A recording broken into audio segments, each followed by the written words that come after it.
Greetings. Welcome to Cyber Focus, your source for international business information. I'm your host, Ryan Craven, and our guest today is David Watkins. David is the State Director for the Indiana Small Business Development Center, or the SBDC.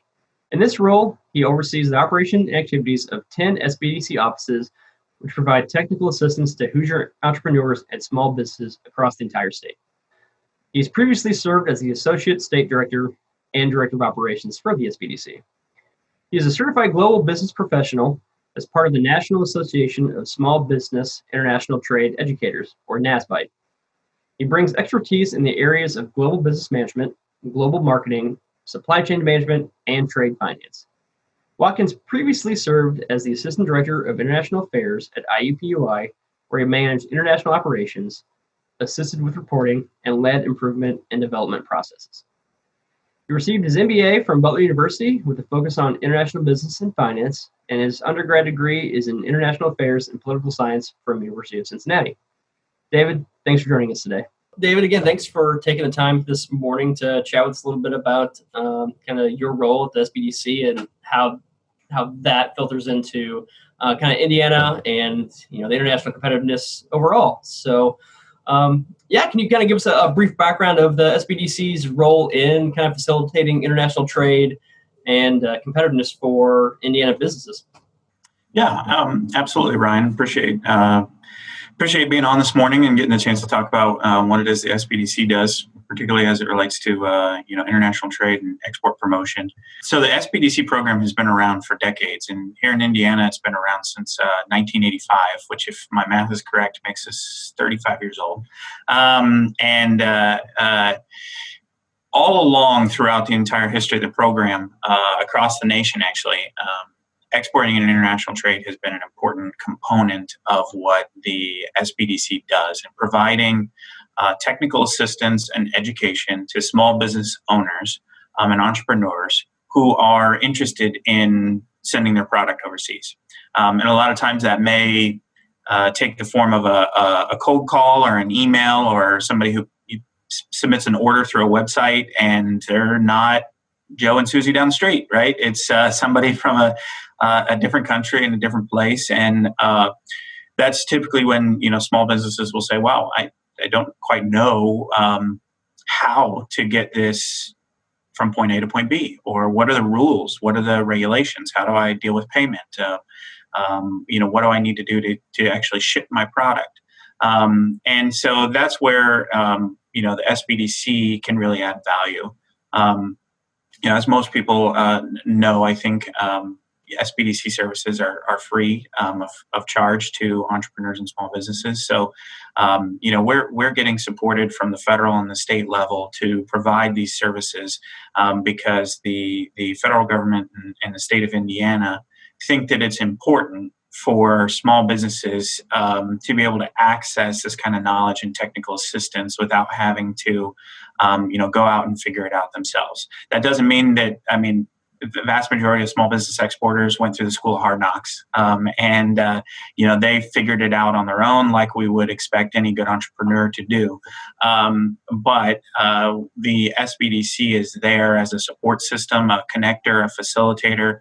We work alongside our state and federal partners who focus on different aspects of helping businesses get their product overseas. And so SBDC really is focused on that client level relationship. What are the needs of the small business? And you can imagine that in certain parts of Indiana, it's super easy to get connected. And if you're a small business and you're wanting to export, and you're located in and around a major population center, there are a lot of resources at your fingertips. But some of our most unique, strongest small business manufacturers and potential exporters in Indiana are in rural areas. They're in smaller towns. They've been doing what they've been doing in a family or a privately owned capacity for decades. And being able to provide a service that helps educate them on the best practices for getting a product overseas, getting payment, of course, and financing those kind of operations really adds value. And the SBDC being part of the Indiana Economic Development Corporation, we see that as a core offering to small businesses to facilitate growth and ultimately, of course, economic development. A growing business is one that's hopefully investing in CapEx and hiring people and raising wages and making their community an all-around better place to live. Yeah, absolutely. And I've had a chance to talk to a few of our colleagues on kind of these subjects recently with, Andy Ranke, Joe McMurray, Yeah. a chat with Bob Mason the other week. And kind of the similar story is all there. And, getting the export expertise perspective and the business perspective. And can you elaborate a little bit on kind of what makes your perspective, coming from the state a little different than theirs? Yeah, well, broadly speaking, once an entrepreneur, a small business, really starts to own their local, regional, even statewide or multi-region niche, it's very common, and it speaks to the competitiveness, the strength, the quality of American products, and more specifically, Hoosier products. Invariably, someone is going to make an order or have an inquiry from overseas. It's ask any small business that's has a website. They've received interest from overseas about their product. Where the disconnect perhaps is that the resources to respond to that sale aren't always easily available or accessible to small business owners in the private market, in the private sector. Or if they are, they come at a significant cost. So it's a matter of being able to make a $1,000 sale, but I've got to pay somebody $5,000 to figure out how to make it, right? And so that's where the state sees that there's a gap, that the state can provide funding to a group. We're not handing out money to anybody. We're providing a service, a technical assistance, educational service to empower the small business to be able to make that sale themselves. And you can imagine, you start this ripple effect across the state where we're empowering small business owners who maybe haven't exported or who maybe haven't, maybe they have done it, but nobody ever really was able to tell them the right or the wrong way to do it. And so, like anything else, when it comes to entrepreneurship and small business, it's about trying to empower the owner, the entrepreneur, to be able to do this themselves, to figure this out. And they may get to of course, every small business or a medium-sized business gets to a point where, hey, we should hire somebody to do X, Y, Z, whether it's, HR, accounting, or even exporting. But getting started, it's usually the entrepreneur, the small business, and a close cadre of colleagues. So the state sees that there's a gap there and wants to fill that gap with a program like the SBDC to provide that educational service. Beyond that, once a company has reached that stage where they're getting those types of inquiries from overseas, or they're thinking, how can I diversify, right? I'm sure Joe and Andy talked about diversifying revenue, right? And how it's best in economic downturns and yada, yada, yada. What is key about how the state views that is that if there are a couple major ways that businesses can grow beyond just their, B2C or a B2B sales channels domestically or in the state. Largely it comes down to, do you sell to the government and do you sell overseas, right? Because those are two big areas where with work, that's a really key thing. Both of those areas require the marshaling of some resources and an ecosystem of support organizations and mentors and services. Those are two big ways that many small businesses can grow. Get over that hump, not just a lifestyle business, but now we've got, 10, 12, 20 employees, and now all of a sudden we've got 60 employees. So from the state's point of view, if we're helping small businesses go from 5 employees to 20 employees or 20 employees to 60 employees, which arguably, I would argue is the tougher feat for an existing small business to go from where they are to, add 40 employees as opposed to come in with 40 new employees, we're expanding the tax base. We're bringing net new jobs to an existing geographic area, a rural part of Indiana, which hopefully increases the quality of life in that area, gets more people moving to that area to work at this manufacturer or this product or service provider who's just gangbusters. And what's so fascinating to me, what I love seeing, is there's a lot of these companies that exist already. We just don't know about it. Their stories don't get told. And, this, nondescript manufacturer in Windfall, Indiana, may in fact be a global powerhouse when it comes to where their product is going and what kind of applications and partners and who's buying it all across the world. And, the Hoosier mentality perhaps is not to brag on that, but it's pretty damn cool when we see those kind of companies across the state growing and adding jobs and increasing wages. And so that's really where the state sees a role in helping support businesses get to that level and be able to add revenue streams and diversify exactly the business case I'm sure that has been made before. But that is a great value add for the state to be involved in helping facilitate that type of activity, and hopefully then be rewarded with a great return on those investments in the form of growing small businesses in the state. And kind of along those lines, you kind of mentioned it, the kind of the Hoosier pride in some of that respects. Have you seen, or what would be your take on just kind of the competitive nature of Indiana and Indiana SMEs in kind of that emerging exports kind of international market? We're really competitive. And I've been focusing a bit on kind of the easiest justification case, which really is product-oriented businesses. But we can't forget that there's a significant amount of service providers who are exporting, and perhaps most importantly in the state of Indiana, agricultural exports are huge. We're obviously things have been thrown upside down with COVID-19, but typically the fall is when a wave of Asian hardwood buyers will descend on Indiana to buy up arguably what is some of the most high quality and competitive hardwood in the country. And they're looking for hardwood species and varieties that are not grown anywhere else in the world. And they come to Indiana for, those purchasing opportunities. This year, I assume that it'll primarily be over FaceTime and Zoom and other methodologies of connecting people across the globe. But that's just one small part that speaks to the kind of the competitiveness of Hoosier products.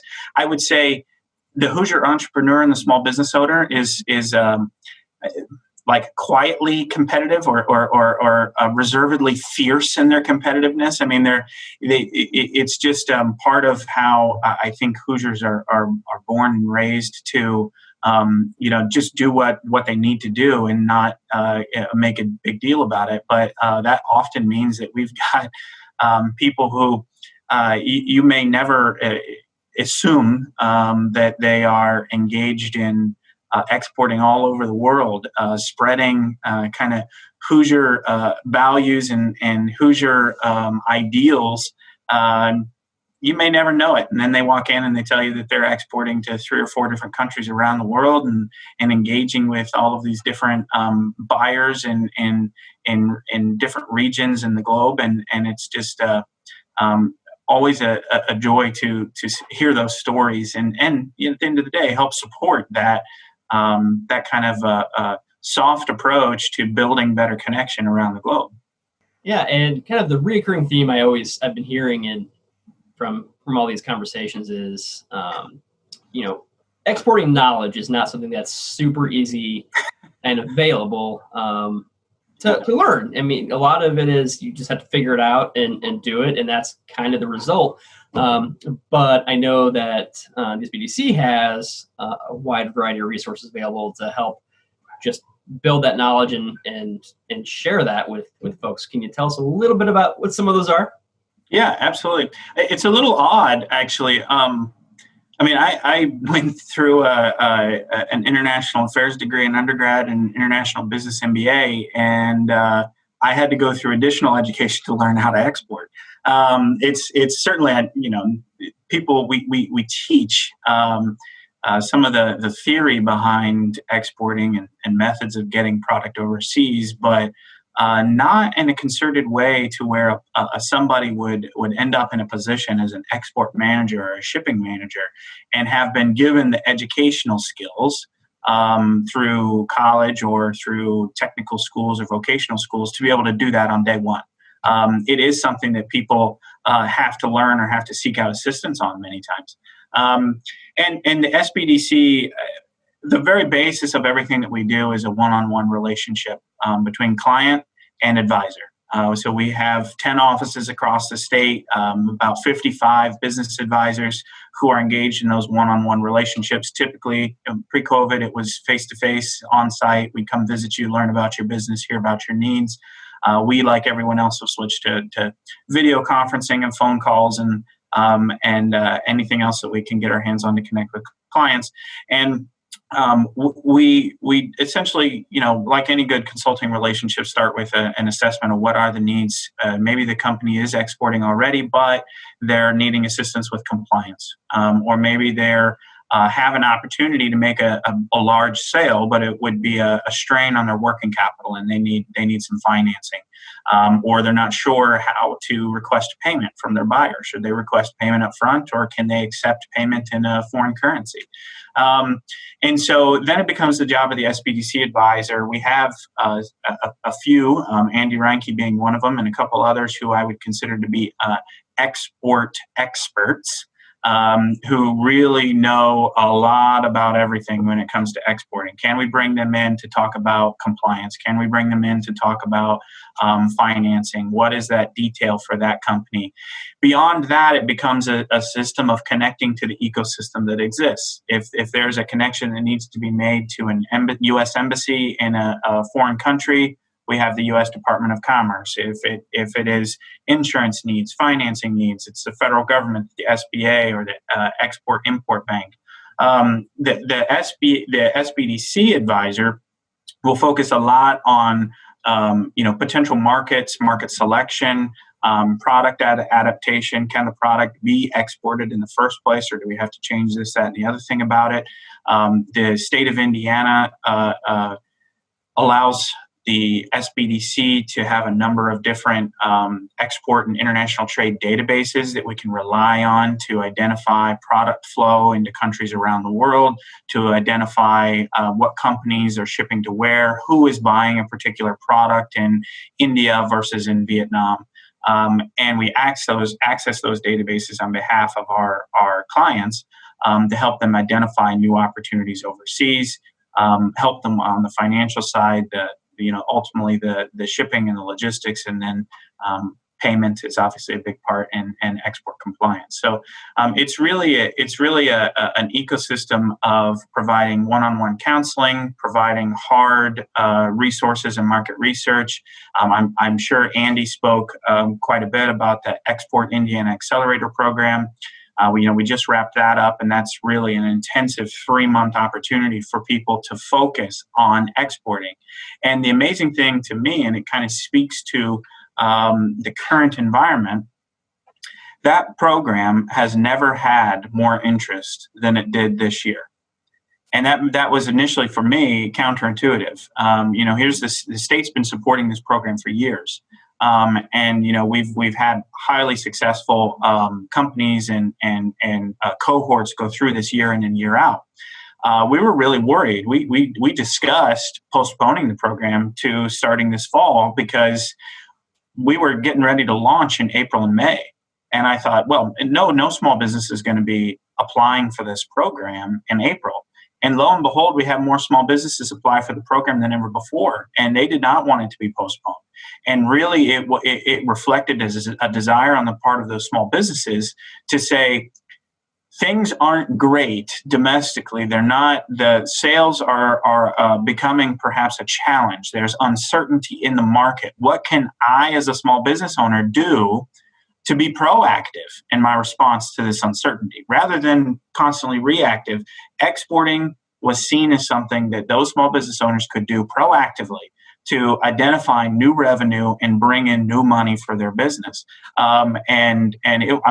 the program was a smashing success, the best cohort we've had in years, and the companies that went through it were as diverse as the state is large, and we had companies from all across the state, some engaged in cosmetics, others in high-tech agriculture, others that were engaged in life sciences and healthcare. So, I mean, it was just a outstanding program that the SBDC does every year.